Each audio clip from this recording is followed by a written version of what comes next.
النهارده اقول لك على 3 حاجات ممكن تحط فيهم ال10,000 جنيه وتستثمر فيهم استثمار حقيقي. مع العلم ان انا هقول لك ازاي تستثمر او تحط نسب وتقسم ال10,000 جنيه على ال3 الاستثمارات دولت في اخر الفيديو. واهم حاجة ان انت تكون جاهز ومعاك ورقة وقلم ومركز معايا جدا. ومن غير رغي كتير يلا بينا. اول حاجه شهادات الاستثمار زي مثلا في البنك الاهلي او في بنك مصر بتديك عائد من 27% ل 23.5%. وده عائد مش وحش بس في نفس الوقت مش عالي، وخطوه كويسه جدا وبسيطه جدا. وناس كتيره بتثق في شهادات الاستثمار عشان هي بتديك عائد ثابت شهري او عائد سنوي على حسب انت بقى هتعملها ازاي. هي مش مربحه جدا بس هي خطوه او نقطه كويسه كبدايه استثمار امن. رقم 2 الذهب. الحلو في الذهب ان هو بس مش زينة، بل اداة استثمار قوية جدا كمان. اداة استثمار حلاوتها على المدى البعيد مش على المدى القريب. ولما اقولك على المدى البعيد يعني من 3 ل5 سنين، ما تجيش تشتري النهاردة وتقول عايز ابيع كمان شهرين. بص على الحاجة كمان 3 او 5 سنين. والحلو في الذهب ان انت ممكن تبدأ من اول جرام او حتى نص جرام.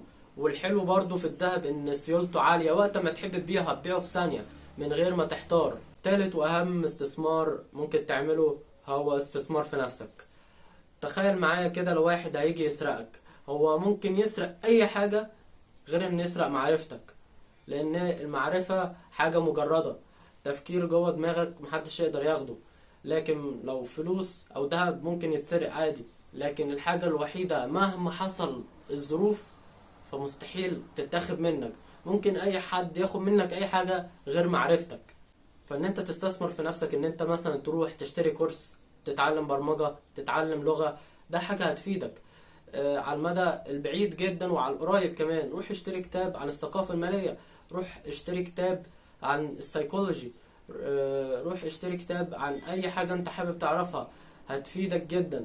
ده غير ان القراءة بتفتح المدارك ودي حاجة حقيقية جدا. كل جنيه بتحطه النهاردة بيتضاعف مرة واتنين وتلاتة وعشرة في المستقبل، بس لما تستثمر في نفسك صح. كويك بونص عشان انت كملت الفيديو لحد هنا، هديك خطة هتناسب 90% من اللي وصل الفيديو لحد دلوقتي.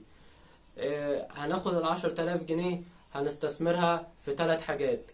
أول حاجة هنحط 4500 اللي هم 45% من فلوسك، هنحطهم في شهادات استثمار هتطلع لك خلال سنة 1035 جنيه. وهنحط ال50% في الذهب.